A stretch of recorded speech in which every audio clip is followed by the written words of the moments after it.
Madame la Présidente, Madame la Première ministre, Mesdames et Messieurs les ministres, chers collègues. Madame la Première ministre, vous mentez. Vous mentez aux Français, aux Françaises, mais surtout, vous vous mentez à vous-même.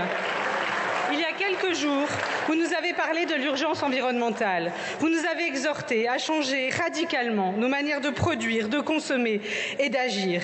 Vous avez rappelé un constat implacable. Nous devons faire en 8 ans ce que nous n'avons pas fait en 32 années.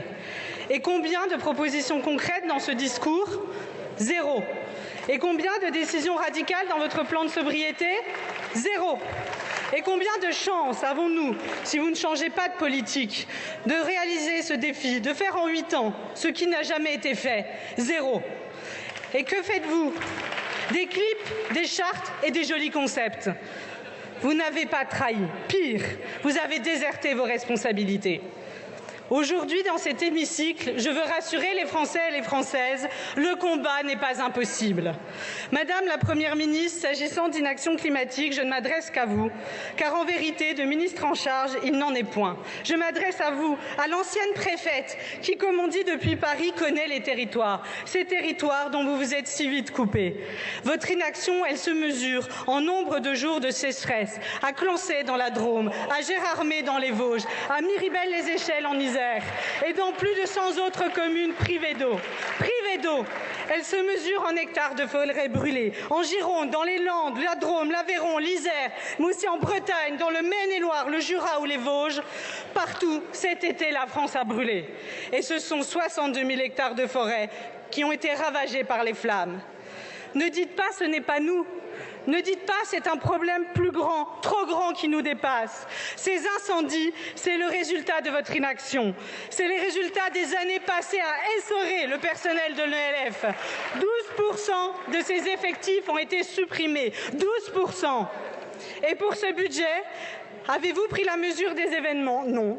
Le niveau de financement de la gestion durable de la forêt n'augmente pas en 2023. Les dépenses de fonctionnement sont à la baisse et la tendance se prolongera en 2024 et 2025. C'est intolérable au regard des besoins de protection de la forêt. Votre inaction, elle se mesure sur la facture de chauffage. Des millions de Français modestes. Chaque année, 3,5 millions de ménages ont froid parce qu'ils ne peuvent pas payer leurs factures. Votre ministre de l'économie a découvert l'école roulée. Eh bien, ça, c'est que des millions de Français le portent la nuit car ils ont froid. Et quel est votre objectif ? 15 000 logements sortis de leur statut de passoire thermique. 15 000 logements. C'est 5 000 logements de moins que l'objectif de l'année dernière. C'est un renoncement. 15 000 logements, quand la France compte 4,8 millions de passoires thermiques, c'est ridiculement bas. 15 000 logements, à ce rythme-là, nous aurons terminé, je ne sais pas si vous l'avez calculé, en 2352.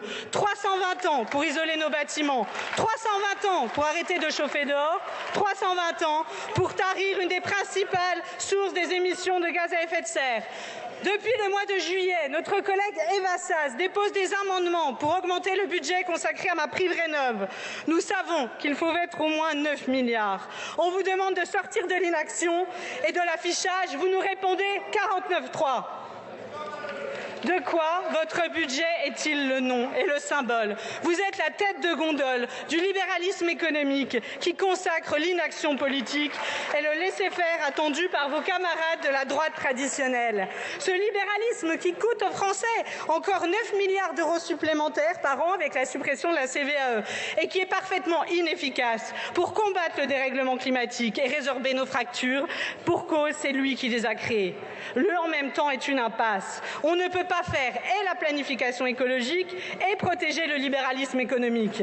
Votre planification est une mascarade. Des mots, toujours des mots, rien que des mots. La planète mérite mieux que le libéralisme. Nous méritons mieux que le libéralisme. Nous ne sommes pas tous également responsables du réchauffement climatique. Et votre budget donne un chèque en blanc aux plus riches, alors qu'il pollue 8 fois plus que les ménages et 50% des Français les moins riches. Je le répète, nous ne sommes pas également responsables du réchauffement climatique et de la destruction de notre biodiversité.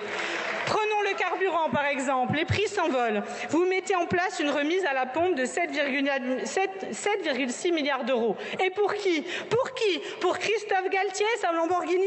Parce que cette remise, elle bénéficie 2 fois plus aux plus riches. 2 fois plus. Même constat pour le bouclier tarifaire, gaz et électricité. 45 milliards d'euros dépensés sans distinction. Quand l'État distribue 100 euros, il donne 7 aux plus pauvres et il donne le double aux plus riches. Il y a un malaise, Madame la Première ministre. Vous le sentez? Ou êtes-vous complètement déconnecté? Mon collègue Nicolas Thierry vous propose un bouclier tarifaire écologique qui garantit à chacun et chacune d'avoir suffisamment pour vivre et ne subventionne pas l'ébriété énergétique.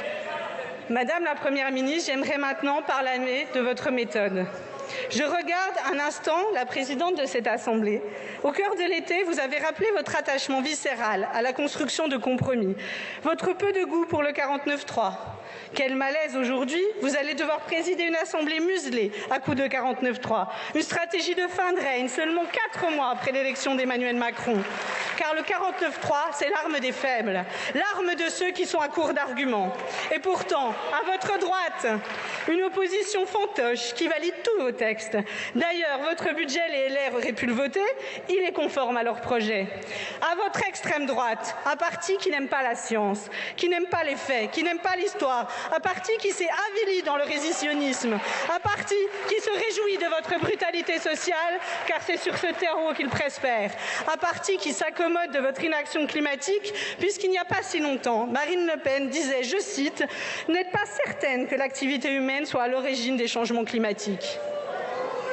Au milieu de ce grand jeu de dupes, avec le retour de Nicolas Sarkozy qui vous tend la main, des places clés de l'Assemblée que vos députés ont choisi d'offrir à l'extrême droite, la NUPES prend ses responsabilités. Oui, la NUPES continue à participer à un débat de qualité. Elle n'est pas une opposition stérile. Non, elle propose toujours et elle sait faire des compromis. Nous avons fait des propositions. Nous en avons même trouvé dans les rangs avec votre soutien, par exemple sur les superdividendes qui avaient été proposés par Jean-Paul Mattei, ou encore le crédit d'impôt en faveur des résidents d'EHPAD proposé par Christine Arrigui, et votre 49.3 les écrase. Madame la Première ministre, vous avez rendu hommage à l'humanité rare de Bruno Latour. Vous avez salué ses travaux, qui, je vous cite, continueront d'éveiller les consciences. Mais il serait temps. D'ailleurs, il ne prétendait pas vous éveiller, mais bien vous chasser. Je le cite pour dissiper votre contresens. Ils ont échoué à basculer de la productivité à l'habitabilité. Il faut donc prendre le relais. Votre budget aggrave la situation et consacre les responsabilités climatiques des plus riches. Les dépenses climaticides augmentent comme si le niveau d'alerte n'avait jamais été atteint. Pourtant, je le répète, vous le savez, vous le dites aux Français, vous les exhortez à multiplier les efforts. Il nous reste moins de 8 ans pour agir et limiter l'augmentation des températures. Nous, écologistes, nous, députés de la NUPES, nous prenons le relais. Nous ne lâcherons rien. Nous ne baisserons pas les bras. Durablement, nous proposerons et nous proposerons encore la taxe sur les superprofits, une fiscalité qui intègre le principe pollueur-payeur, la création d'un ISF climatique, un bouclier tarifaire qui introduit une justice sociale et une efficacité climatique. Aujourd'hui, c'est l'heure du choix. Des choix radicaux, des choix qui dérangent les intérêts privés, des choix courageux, des choix qui obligent à partager les richesses, des choix qui partagent les responsabilités, des choix, je vous le dis, enthousiasmants pour le plus grand nombre d'entre nous, mais qui dérangeront une caste de privilégiés qui vous impressionne. Alors, s'opposer au néant, c'est difficile. Mais ce n'est pas impossible. Les Français peuvent compter sur nous, sur les écologistes, sur la NUPES pour mener le combat. Je vous remercie, Madame la Présidente Chatelain.